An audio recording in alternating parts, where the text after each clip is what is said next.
Let me ask you a question. Can you keep a secret? Ah, interesting question.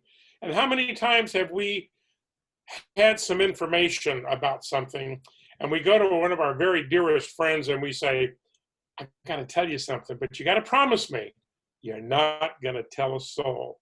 And they say, okay. And then you tell them. And then they go see their best friend and they say, now, I'm going to tell you something, but you got to promise me.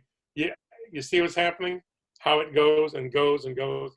So you ask a group of people to keep a secret and you're looking for trouble. More than likely, somebody will let it out, especially if the secret is astounding. Simon Peter is the first disciple to recognize that Jesus is the Messiah. He's the first to discover that this man he knows so well is the one anointed by God, the Messiah, sent to deliver Israel from bondage. Peter says as much when Jesus asks him point blank, who do you say that I am? And Peter's answer marks him as the star student, and he receives his reward. Jesus promises to build his church upon the rock, foundation of his faith.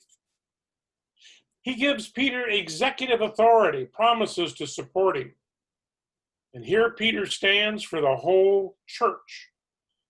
Jesus entrusts his mission to all who recognize him as the Messiah. What a glorious development. Now should be the time to call in the media. Get out the word. Let everybody know that the Messiah has come and is setting up his organization. But it's not time for press releases, for photo opportunities, or for sound bites. No, far from it. And did you notice the ending of today's gospel? Here it is again. Jesus sternly ordered the disciples not to tell anyone that he was the Messiah. Nobody, not a one, mum's the word, can the publicity, keep the secret. Why is Jesus intent on keeping his being the Messiah a secret? Why not let it out? And now that he has admitted who he is and the disciples all know it, does he really think that this secret can be kept? Won't it travel from mouth to ear with the speed of novelty? The voices that ask, have you heard? Will multiply rapidly across the land. It's not just this once that Jesus wants his identity to stay a secret.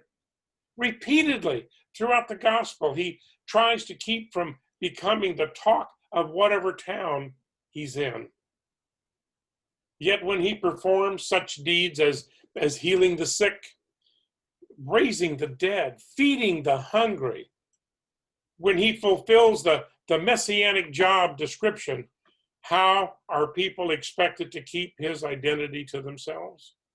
And why should they? What he does in one community after another is a publicist's dream. The guy's got the makings of a star. He's going to be big, really big. There's a name for everything Jesus does in an effort to pass unrecognized for who he is. Students of the Bible call this the messianic secret. Well, what's behind it? The most convincing explanation is that he does not want to be acknowledged as the Messiah outside his death and resurrection. Only in the light of those events can people begin to recognize what his being the Messiah really means. If they hear he is the Messiah before he even gets to the cross, they are sure to misunderstand him. Rather than being a Messiah of sacrifice and triumph, they will see him as someone who has come to solve their problems, a Mr. Fix-It from on high, rather than recognize him as the one who calls them to their own death and resurrection. The crowds are likely to view him as a Messiah sent to pamper their egos, to make their lives comfortable. Jesus does not want his ministry to be seen in the wrong light. For this reason, he prefers that only his immediate circle know that he is the one God has sent. The opportunity will come later for them to announce that he is the Messiah. That opportunity will come once the crucifixion takes place and he returns from death. The messianic secret helps us understand what goes on in the gospel story, why Jesus sometimes behaves in a way that it seems incomprehensible. But the messianic secret is more than that, for it has a contemporary application. People in his own time were ready to misunderstand Jesus because, you see, they wanted, indeed expected, a Messiah of a different kind to be sent to them from God. As we've read all through the ages, the Jews were constantly conquered and they were taken in, and bad things happened to them, and their synagogues were torn down. So the Jews are expecting their Messiah. But here's what the Jews' Messiah, they picture as 8 feet tall, wearing a helmet with huge horns, a double-edged sword, riding a Clydesdale. That's their picture of a Messiah, not this Jesus who is walking and talking with his disciples, who talks to women, who is quiet and easygoing and quiet-spoken. Well, people today are also ready to misunderstand Jesus. We expect a Messiah different from the one sent to us. We expect someone who saves us easily and asks from us nothing much at all. We want a Jesus who doesn't die, or at least doesn't expect us to follow him in doing so, while we hope for something easy. What the gospel offers us is a scandal. What does this scandal involve? First, we can know God best through this one human being, a single life where the word becomes flesh. But this particularity is only the start of the scandal.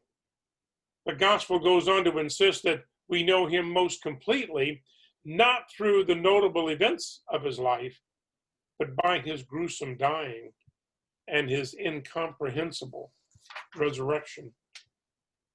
The scandal becomes even greater. His cross and triumph do not adequately reveal him until we become participants in them and accept them as our own. With Jesus, we must die and rise if he is to be our Messiah. In our time, the messianic secret has changed. Once it meant not announcing Jesus as the promised one until his death and resurrection revealed him completely. Now it means not announcing Jesus without the cross and the empty tomb, not announcing him unless we are ready to die and rise together with him. There are plenty of versions of Jesus abroad in the world today. Once again, he has become a star. He is big, really big. Some of these versions are authentic, many of them are not. What makes a version authentic is not a denominational or cultural label or any other marking likely to set us at ease. What makes a version of Jesus the real thing and not a human fantasy is whether it invariably returns us to what is most important, what reveals divine love completely. We can welcome no Jesus without the cross. We can welcome no Jesus who remains dead. We will accept no easy Messiah whose hands remain unwounded. If we are to call ourselves Christians, members of his church, then we will accept the Messiah crucified and risen, not only over 2,000 years ago, but crucified and risen inside our own life as well. Then and only then are we dealing with the real Jesus. Moreover, we will not keep the Messiah a secret.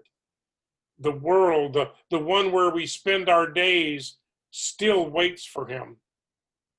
That world is dying to meet him through us, through you, and through me. Amen.